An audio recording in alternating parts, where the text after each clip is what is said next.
අපේ මුතුන් මුත්තලා මිනි පෙට්ටියක් නිෂ්පාදනය කරේ පෙට්ටිය මූඩිය ඇරලා අයිනකින් තියන්න. තාක්ෂණය දියුණු නැති හින්දායි. ඒ වෙලාවෙත් කරන්න ඕනේ ගරුත්වය මැරිච්ච මිනිස්සු වෙනුවෙන් කර අපේ මිනිස්සු. කැටයන් කරන්න ගත්තේ ඒ මිනිස්සයාට අවසාන ගමන යන්න කරන්න පුළුවන් ලොකුම යුතුයකම.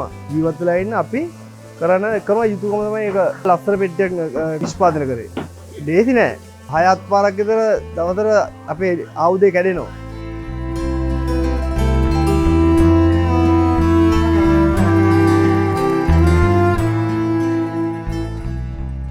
මිනි පෙට්ටිය. මිනිසෙකුට මිනි පෙට්ටියක් අවශ්‍ය වන්නේ එක් වතාවක් පමණයි. මිනි පෙට්ටිය ඉතිහාසය ගැන කතා කළොත් වසර ගණනාවක් එහා පැත්තට යනවා. ඒ කාලේ නම් ඊජිප්තුවේ රජවරුන් මිය ගිය විට තඹ ඊයම් හෝ රනින් කළ මිනි පෙට්ටිවල තමා වල දැමුවා.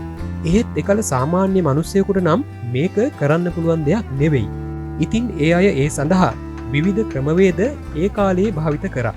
කොහොම නමුත් පසු කාලයේදී ඒ ක්‍රමවේද වෙනස් වෙලා මිය ගිය කෙනා මිනි පෙට්ටියක දමා වල දමන්න පටන් අරගෙන තියෙනවා. ටිකෙන් ටික කාලය ගතවනවත් එක්කම මේ මිනි පෙට්ටියත් හැඩ වැඩ වෙන්න පටන් අරන් තියෙනවා. විශේෂයෙන්ම කිව්වොත් මිනි පෙට්ටියට එකතු කරන කැටයම් සම්බන්ධයෙන්. ඇත්තටම මොකටද මිනි පෙට්ටියක් කැටයම් කරන්නේ? අන්න ඒ ගැන දැනගන්න තමයි අපි මිනි පෙට්ටි හදන තැනකට ආවේ.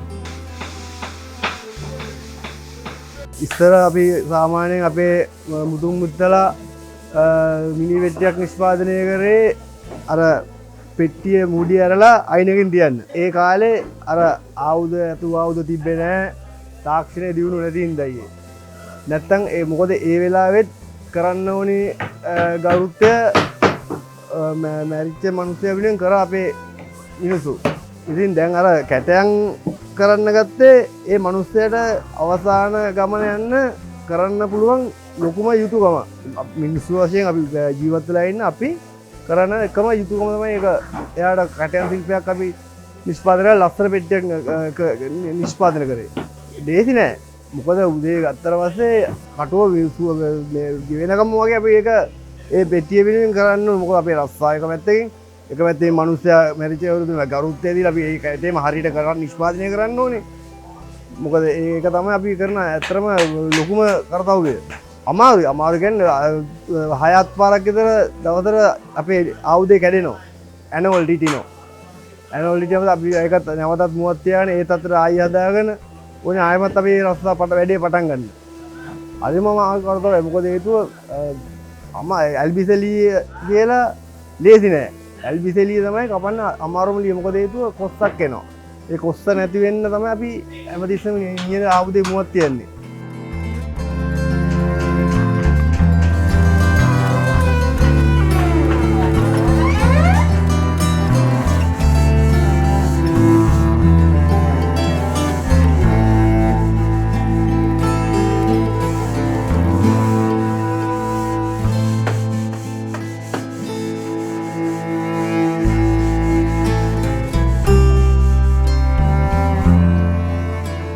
මිනි පෙට්ටියක් කැටයම් කරන්න අරන් තියෙන්නේ ඒ මියගිය කෙනාට කරන්න පුළුවන් ලොකුම යුතුයකමක් හැටියට සහ ගරුත්වයක් දෙන්න ඕන නිසා. මේ වැඩේ අපේ මුතුන් මිත්තන්ගේ කාලේ ඉඳලා සිදුවන වැඩක්. ඇත්තටම ඉතින් මේ වැඩ ලේසියෙන් කරන්න පුළුවන් වැඩ නෙවෙයි. මේ වැඩේ කරන අයට විවිධ බාධාවලට මුහුණ දෙන්න සිදුවනවා. ඒ වගේම මේ දේවල් කරන්න හොඳ ඉවසීමක් වගේම මනා හැකියාවකුත් තියෙන්න ඕනේ.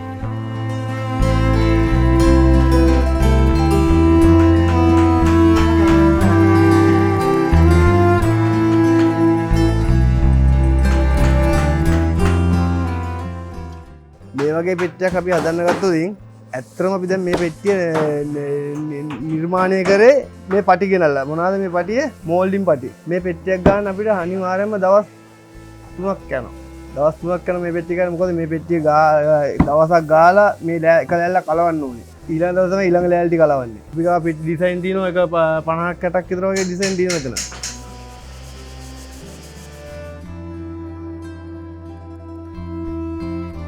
මේ දර්ශන පෙළ දැක්කම ඔබ අප කාට වුණත් තේරෙනවා මොවුන් මේ කරන වැඩේ ලේසි පහසු වැඩක් නෙවෙයි කියලා.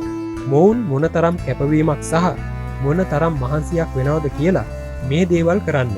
ඒ වගේම මුලින් සඳහන් කර පරිදි මියගිය කෙනා වෙනුවෙන් මොවුන් මේ ඉටු කරන්නේ. මියගිය කෙනා වෙනුවෙන් කරන්න පුළුවන් ලොකුම යුතුකම වගේම ගරුත්වයක් ලබා දෙන එක.